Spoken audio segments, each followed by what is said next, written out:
Hello there. It's me, H to the Z, and I'm havering. What am I havering about?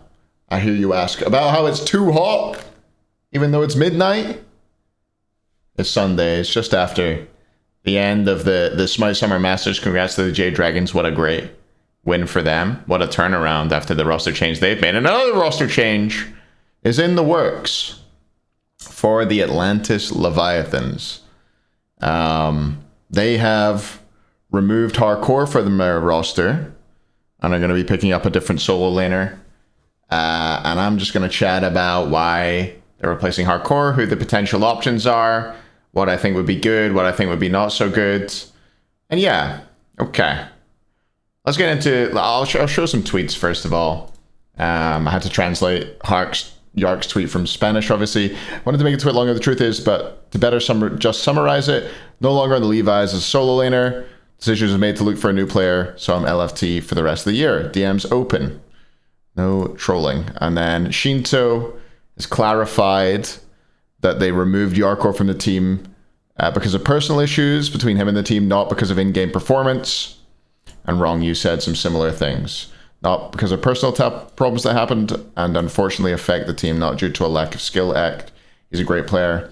We wish him the best in the future. So it sounds to me like, you know, Levi stayed friends. There wasn't a big falling out between them and things like that.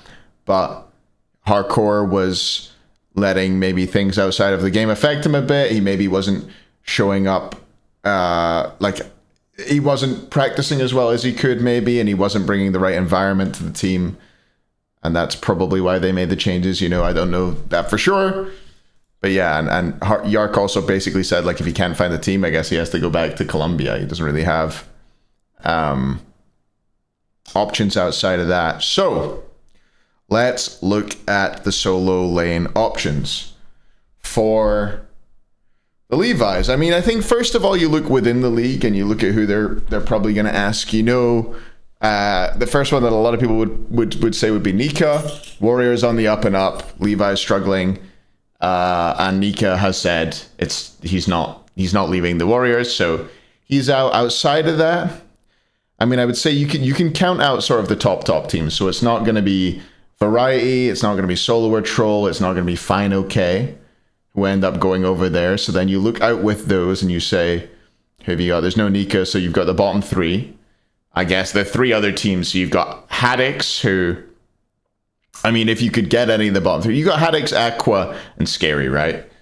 I think if you could get Haddix to leave the Bolts and join you, that would be the best shout. It's the most like closest to a side grade, I think, for Jarcorr. I think Jarcorr is like an amazing individual player. So swapping him out for most people in the league is not going to be great. Haddix I also think super sick. So this is almost like a side grade. If you were able to go if you were able to go Jarcorr to Haddix, I think Jarcorr to Scary is the other one that you would really, really consider as a possibility. Scary has played with Zap before. He's solid. They know each other. Scarabs are struggling, so probably be easy to tempt him away.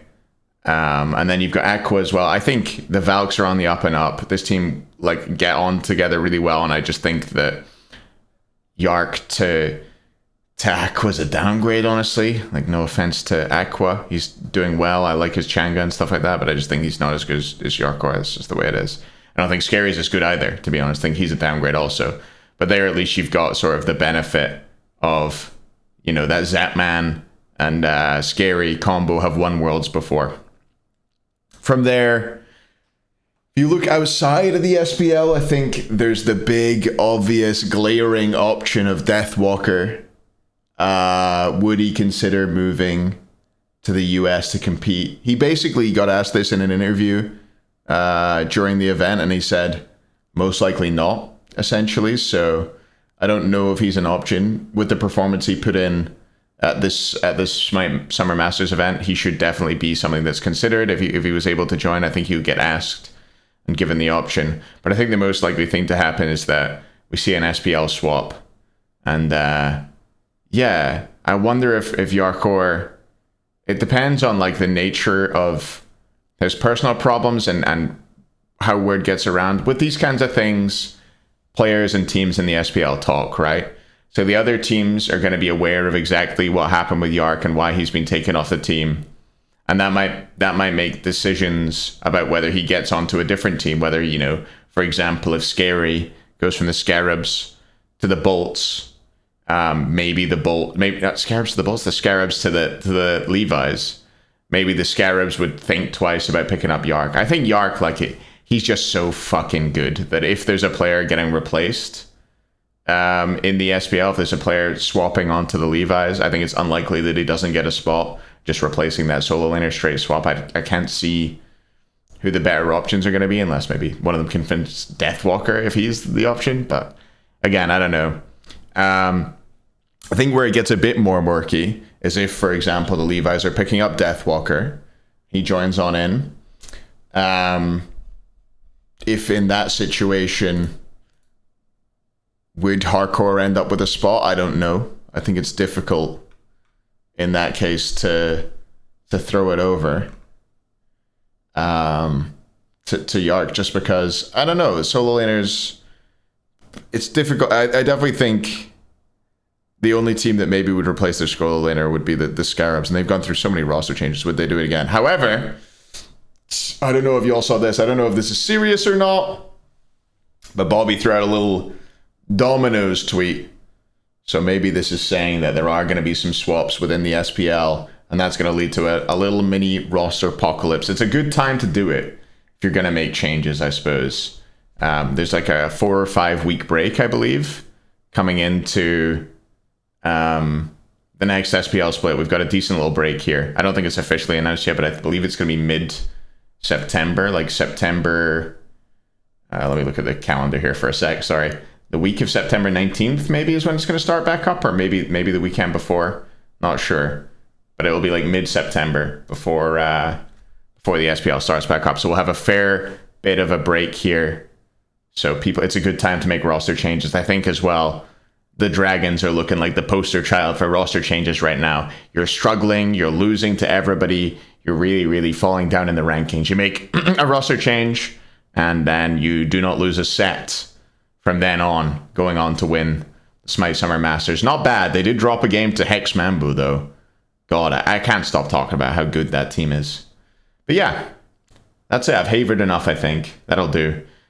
Please leave a like, leave a comment, etc. Let me know who you think is going to be the new player. If you already know. No spoilers, please. Don't spoil things in chat. Let the teams announce them as they come. I would appreciate it.